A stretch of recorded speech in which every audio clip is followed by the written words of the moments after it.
ఇటీవల జమ్మూ కాశ్మీర్లోని పహల్గాంలో ఉగ్రవాదులు జరిపిన దాడిలో 26 మంది పర్యాటకులు ప్రాణాలు కోల్పోయారు.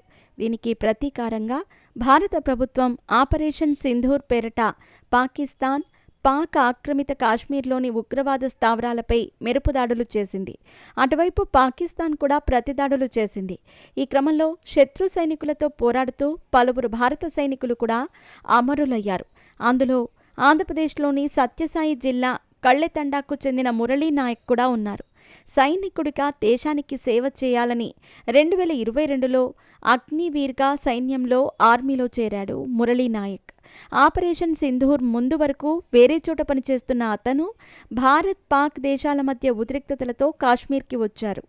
లైఫ్ ఆఫ్ కంట్రోల్ వద్ద పహారా కాస్తూ శత్రువుల చేతిలో ప్రాణాలు కోల్పోయారు మురళి. ఈ విషాదం నుంచి అతని కుటుంబం ఇప్పటికీ తేరుకోలేకపోతోంది. చేతికి అందొచ్చిన ఒక్కగానొక్క కొడుకు దూరం అవటంతో వాళ్ల బాధ వర్ణనాతీతం.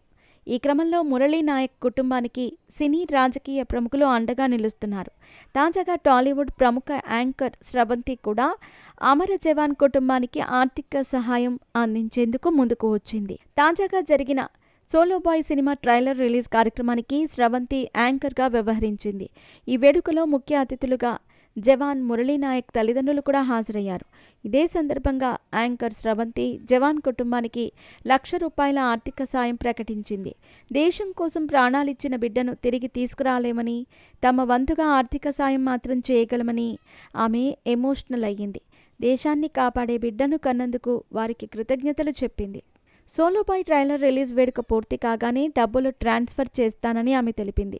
ఇంతలో సోలో బాయ్ సంగీత దర్శకుడు కూడా మురళీ నాయక్ కుటుంబానికి అండగా ఉంటామని మాట ఇచ్చారు. త్వరలో మురళీ నాయక్ గ్రామం కళ్ళితండాలో సంగీత కచేరీ ఏర్పాటు చేసి వచ్చిన డబ్బు ఆ కుటుంబానికి అందిస్తామని ప్రకటించారు. అదే కార్యక్రమానికి రెమ్యునరేషన్ లేకుండా యాంకరింగ్ చేస్తానని స్రవంతి తెలిపింది. మొత్తానికి స్రవంతి గొప్ప మనసును అందరూ మెచ్చుకుంటున్నారు. కాగా స్రవంతి ఇలా సాయం చేయటం ఇదే మొదటిసారి కాదు. గతంలోనూ ఆమె సంపాదించిన డబ్బులో కొంత పలు సందర్భాల్లో సాయం చేసింది.